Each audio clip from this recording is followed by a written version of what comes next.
Hello, good day. First of all, thank you for LIVEXforum for inviting me for this forum. When I got the call asking me whether I would be interested in coming to talk to you today, and they gave me the topic of Indian buffalo meat, I actually thought that I won't be a very popular person today. Okay, before I start, I would like to know actually how many of you have actually tried Indian buffalo meat? Can I see a show of hands? 3 of you. Okay, can I ask you another question? How many of you been to either Malaysia, Malaysia, Thailand, or Vietnam? Okay, that tells me all of you who's put up your hands has eaten Indian buffalo meat. Okay. Okay. Well, my introduction, basically, I've been in the meat business for the last 17 years. I started working, at the time, my father-in-law. Basically, my background is finance. I graduated in accountancy. And one day, he just said, would you like to go to Cambodia to look at my books? Because there was a joint venture between the Cambodian company and a Malaysian company. And the company we were working for thought that the Cambodians were cooking the books, so I had to go there and look into it. But being in the farm for 6 months in the middle of nowhere, outside of Phnom Penh, made me realize that, I prefer walking around the animals than having my suit and tie on. And from there on, I started learning about the trade. And he taught me, the ropes about livestock. At that time, it was Cambodian cattle and buffaloes, which we were feedlotting to export to Malaysia. And we moved on, and I came back to Malaysia and ran the Malaysian livestock feedlot, which had about 12,000 heads. And we were the biggest importers of live cattle from Australia in Malaysia. After a while, I moved on to downstreaming, meaning importing beef from Australia, beef in a box, and also from New Zealand. Okay, let me talk to you about Indian buffalo meat. Why Indian buffalo meat is so popular in Malaysia or in Asia? It is because demand and supply. Unfortunately for Australian producers here, whenever as a beef importer, beef in a box importer in Malaysia, if I made a purchase, for example, whether it's ACO or JBS or the other exporters, there is always one point of time where they will say, sorry, Yusof, we don't have this, we don't have that. It's either because of the drought, it's either because there's too much rain, it's either because the trucks can't get to the farm to bring it to the yard, to the abattoir and all that. That is a problem that I will never get from India. India produces enough for what Malaysia wants. Malaysia imports 82% of its beef. 82% of the beef. Of 82%, 85% comes from India. The remaining 15% comes from Australia, New Zealand, and Brazil. Okay. In terms of what we need in Malaysia now, it's about roughly 52,000 tons annually. What Malaysia produces is about 52,000 tons annually. What our demand is about 200,000 tons annually.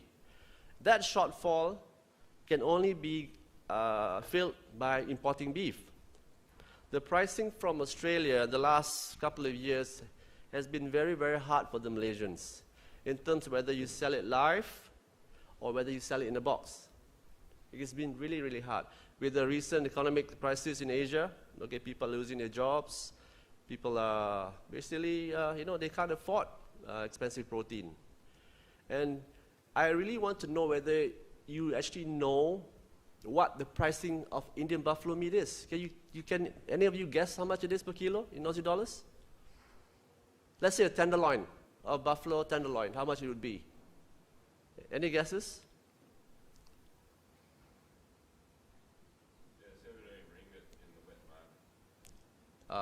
Not for tenderloin. Let's talk about tenderloin, for example, okay?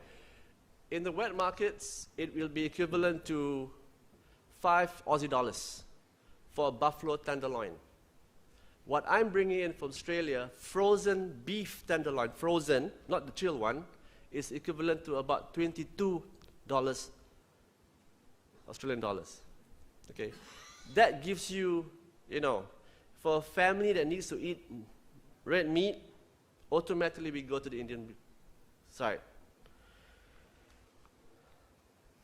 Having said that we need so much beef and we have to fill that void with, with Indian beef, you understand why there is a need for, in Malaysia, for a huge cattle herd. We now supposedly, this is what the Minister of Agriculture just said a few weeks ago, we need to slaughter about 1.1 million heads of cattle yearly in Malaysia to feed the Malaysian demand. Right now, we are only slaughtering about 200,000 heads, of which maybe about 30 to 35,000 heads are coming from Australians. The rest is either local cattle or cattle coming from Thailand. But when we talk about local cattle, Malaysia doesn't have local cattle. Let's face it. All the local cattle is coming from Thailand. It's going across the border. That's the reality of it. So Thailand, I know they also don't have enough. So it's coming from Myanmar. Whether it's Myanmar or Vietnam, it's going across to Thailand and coming to Malaysia. So our local cattle is actually not local. It's all smuggled across. There's a state up north in Malaysia, it's called Kelantan. Kelantan's report, the Department of Veterinary Services said Kelantan produces about, if I'm not mistaken, 60,000 heads yearly in Kelantan for the other states in Malaysia. But if you look at the permits going across Kelantan, about 200,000 is going across. So if you're only producing 60,000 heads, where's 200,000 heads coming from? It's all smuggled products. This is something which the Indian buffalo importers are taking advantage of. Because, look, it's cheap. You can get it anywhere.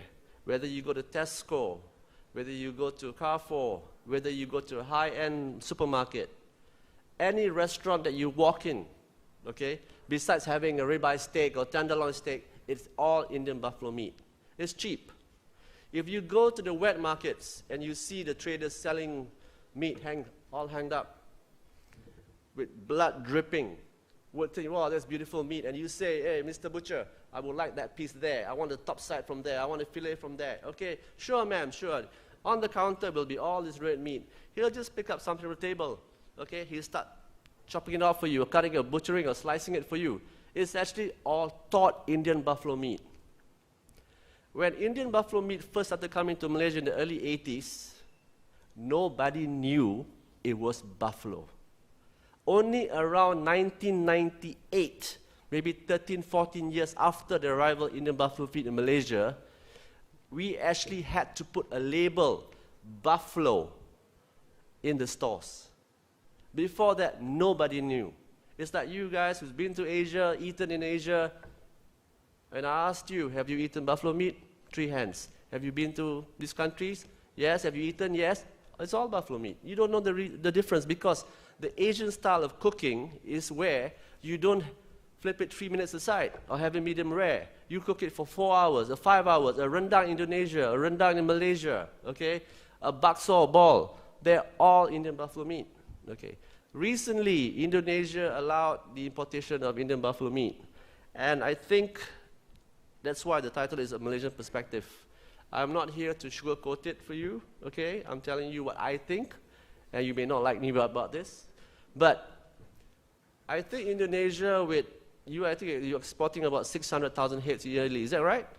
It's about there, about 600,000 heads yearly.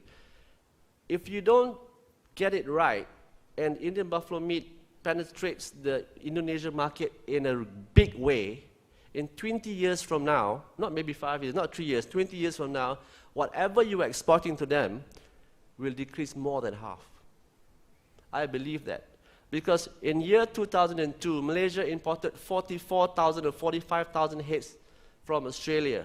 Today, it is only 30,000. And the demand for red meat in Malaysia has gone through the roof because people are more affluent. They can afford to buy red meat. But the import of Australian cattle is reduced actually. Of course, that's because the pricing of Australian cattle is expensive. Okay, of course, because it's not consistent in terms of supply. But I do also understand because you have season, whether you have the drought, you have the rain, and it's been a bad drought for the last year or so. I do understand, but when we want to eat, when the housewife wants to eat, she doesn't care about all this. She wants to know that she's able to go to the supermarket or wet market and buy her meats. Okay.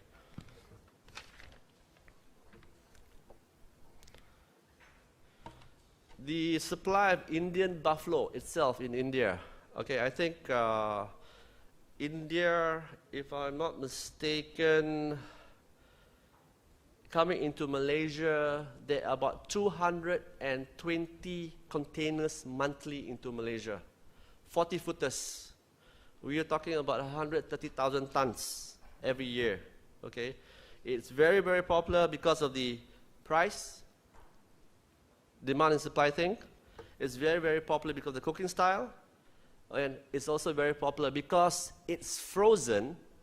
Even if I was to buy it from a distributor or a cold room down the road, I can pick up that box in the morning. If I was to sell it in the wet market tomorrow morning, I will just take that frozen box, dump it on the side.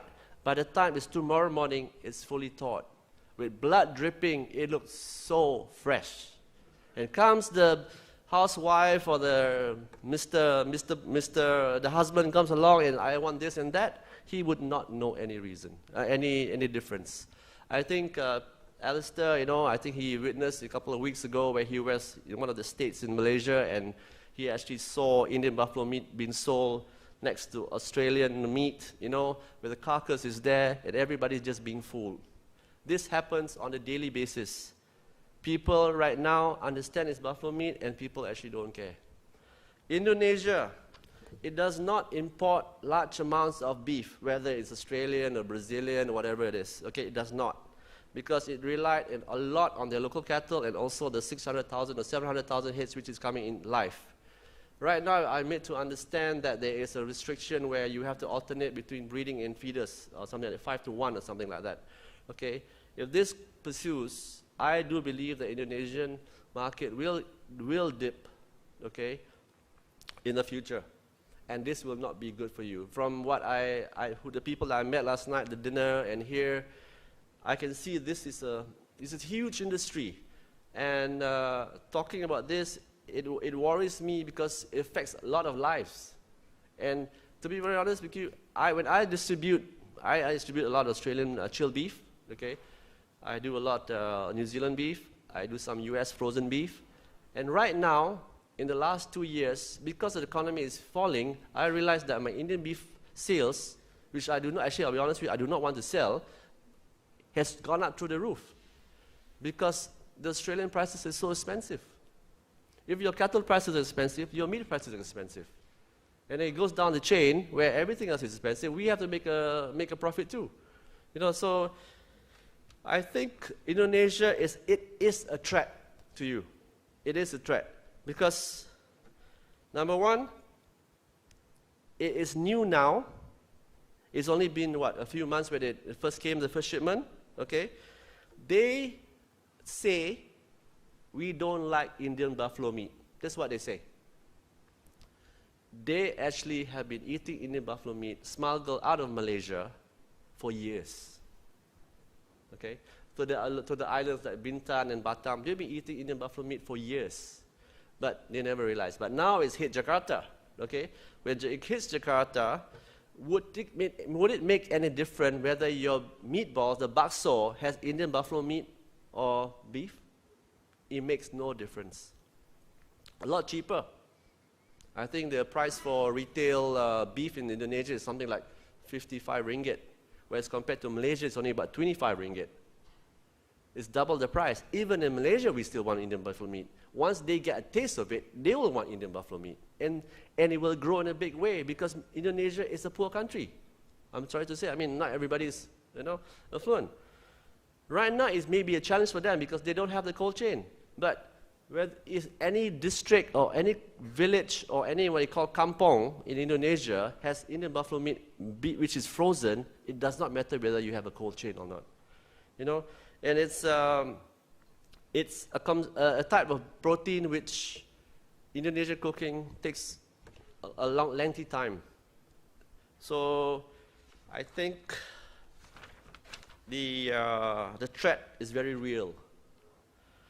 In Malaysia, like for example, my wife, she knows that we don't actually cook it at home, because we don't like.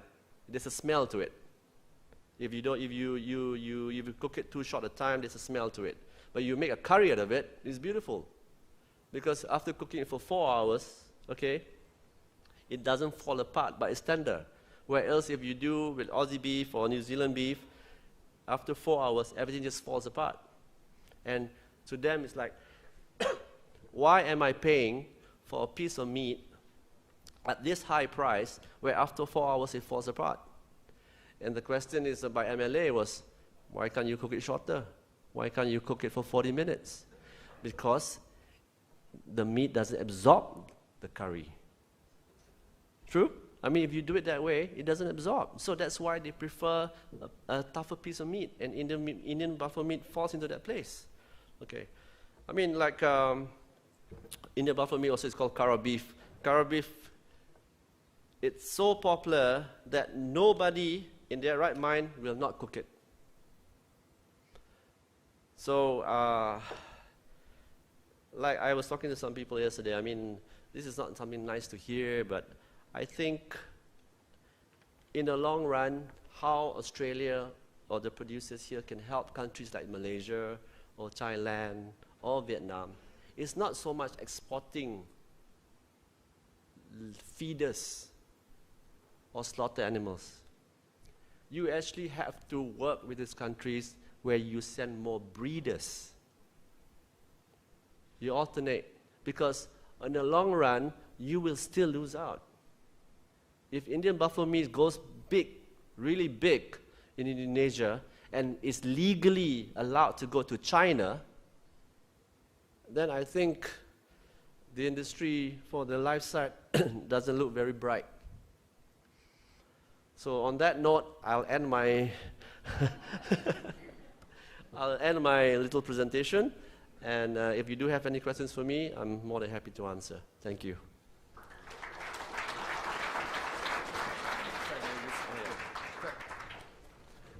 Thanks, Yusof. So if that's not throwing down the gauntlet, I don't know what is.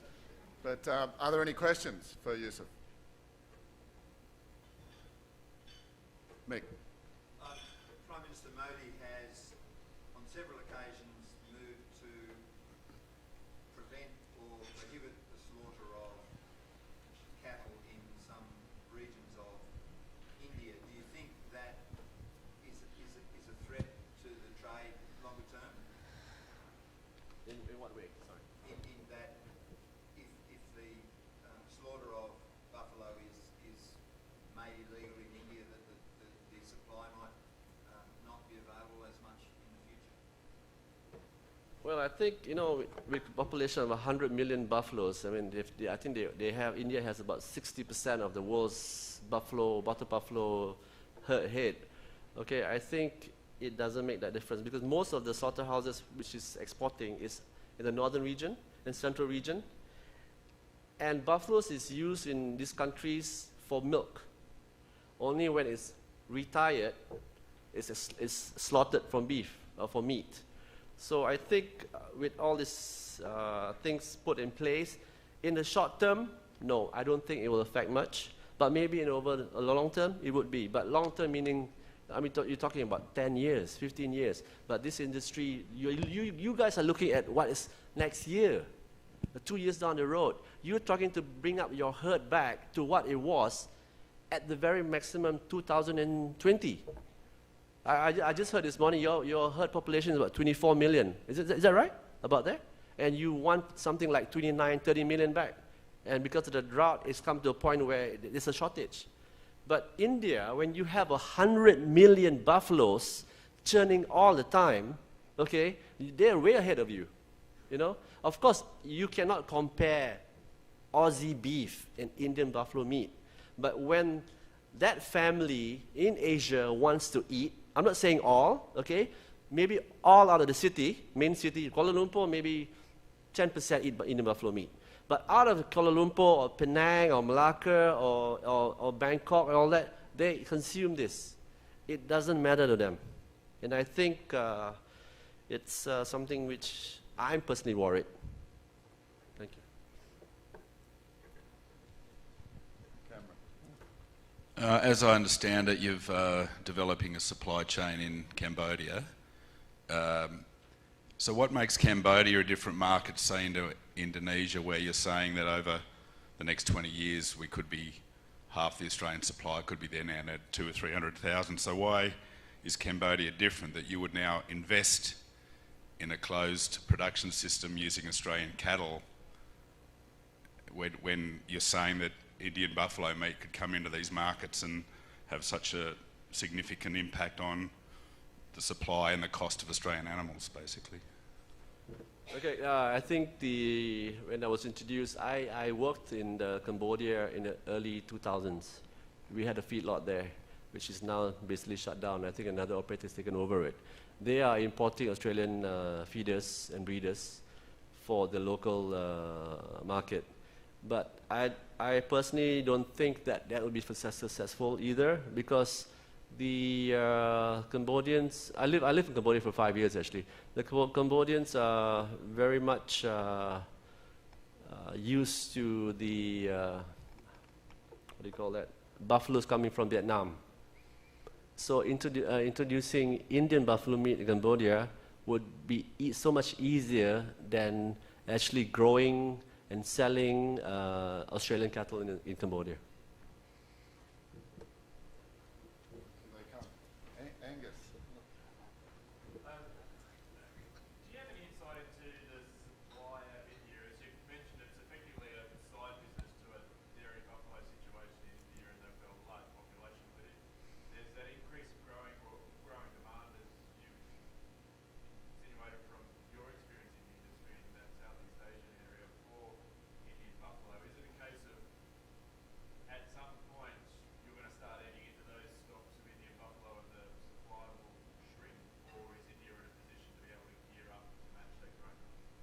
I think India has been able to gear up, because right now it's only exporting 60% of what they have on a yearly basis. Okay, so 40% is actually used internally, domestically, you know, for the Muslims and the Christians in India itself. So, I mean, I think India has come a long way in terms of their slaughtering methods. 10 years ago, a lot of people were looking at it as it's not hygienically, the abattoirs are not hygiene, you know, it's not done properly, it's not done in a human way. But India, from what I understand it, okay, their abattoirs are, some or not all, some of the abattoirs is top of the line, as good as any Australian abattoirs here. And they're slaughtering more heads per day than the biggest abattoir in Australia. You know, I think JBS does about, for example, 4,000 heads a day or something like that. Okay, they're doubling that a day, and they're so efficient. The thing about Indian buffalo meat, it's so popular again, not because of only price factor. It's so lean, okay? It's great for Asian cooking, and it's great for processing. True? It is so lean. These Asians, okay, so I'm Asian, yeah? Well, some of us are Asians, okay? We have this double standards where when we eat, we don't like to see fat. And Indian buffalo meat falls under that.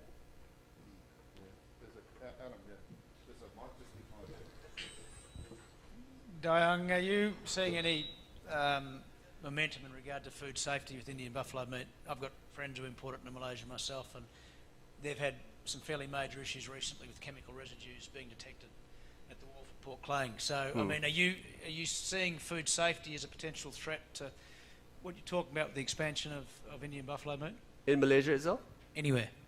Yeah, of course, food safety is an issue. You know, I've seen myself You know, I've dealt myself when we open the cartons, and it's not really, it's not actually, you can't be, humans cannot even consume it, you know, but it's not very regular that you get stuff like that, but it does come across, you know, Adam. So, I guess my question is, Malaysia's awareness of food safety is increasing, as are other markets. So, are the Indians going to be on top of that and improve their own systems? Or, you know, I mean, it's not an open market for them. There are things working against them. Yeah, you're right. I mean, I can't speculate, but I think they know the demand is so huge, it's so big, okay? Right now, I don't think they really care. You know, I mean, the other importers that you know, like let's say Fatric, Pacific in Malaysia, okay? This one importer brings in 130 containers monthly, okay? They are moving containers. It comes off the ships. They are not selling per kilo. They're selling by container. And you're talking about making only equivalent to about 3,000 to 4,000 ringgit per container. A 40-footer container, which has about, let's say, 25 tons, they're only making about, at the very most, 1,500 Aussie dollars clean. They're moving by containers. If a butcher comes to me and say, hey, Yusof, I want to buy Indian buffalo meat, I will say, how many containers? Okay? He will come, he'll back up his truck, he picks up the container, he moves on. You know? So, talk about hygiene standards, all that. You think whether India will improve? Currently, I don't think so. Yeah, thanks, John. I was interested in your comments about the timeline, the 20 years, it might take 20 years to halve it. I think 7,000 tonnes of Indian buffalo meat's gone into Indonesia this year so far. They're talking about 70,000 tonnes before the end of the year. And then their future, they're talking about 70 to 100,000 tonnes next year. That 70,000 tonnes equates to 254,000 Australian finished cattle in Indonesia. Do you think it's going to take 20 years? Honestly, I don't. Okay, but because I do believe that, you know, on your side, you do have to be a bit more aggressive in terms of what you can do for Indonesia. You know, right now, the way Indian beef is hitting Jakarta, I don't think those figures, I think those figures will be met in maybe 3 or 4 years. You know, it took Malaysia a long time, you know, to grow from 1983 to where it is right now in terms of demand for Indian buffalo meat. But Indonesia has a population of like 10 times what we have, you know. And to be honest with you, I mean, the income per capita is a lot lower than Malaysians. So they will get into this, and they will go into this in a very big way. And that's the reality of it. How are we going? Further questions? Go ahead. I'll just get a microphone. Okay, so just one very small question. Do you think the diet in like Asian countries and the cooking skill will influence the export of Australian beef to those countries? Do you think the cooking skill and the diet, the people living in any country will influence this a lot? Well, I don't think it's the cooking skill, I think it's the cooking style, okay? Like Indian buffalo meat, irrespective whether it comes from the FMB country, which it is, will never ever be popular in countries like, for example, Korea or Japan. That's where you guys have the advantage, okay? Because you just cannot have a yakiniku with Indian buffalo meat. You cannot have teppanyaki with Indian buffalo meat. But countries like Malaysia, you know, when I have my rendang, it will be better with Indian buffalo meat. Simple as that. How are we going? All done? What? Got a follow-up? Yeah. Sorry, I just want to tell everyone in this room a little bit about the Chinese market here. Yeah, because I'm a guy from China, and my family have been doing like dairy business in China for over 30 years. So we know the Chinese market very well. Nowadays, there are a lot of cattle in terms of breeders and maybe in the future feeders will go to China.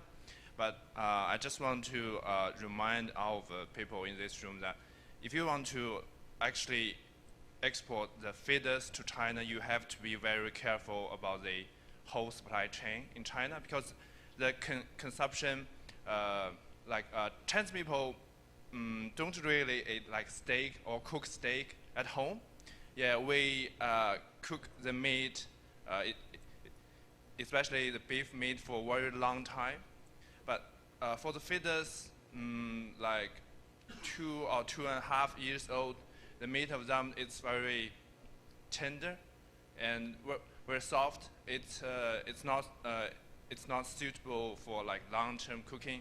So if your products, your cattle, your products will go to the top market, that's fine. Go to the 5-star restaurant, that's fine. But if you are targeting at the wet market or supermarket sort of stuff, you have to be very, very careful. Thank you. Thank you.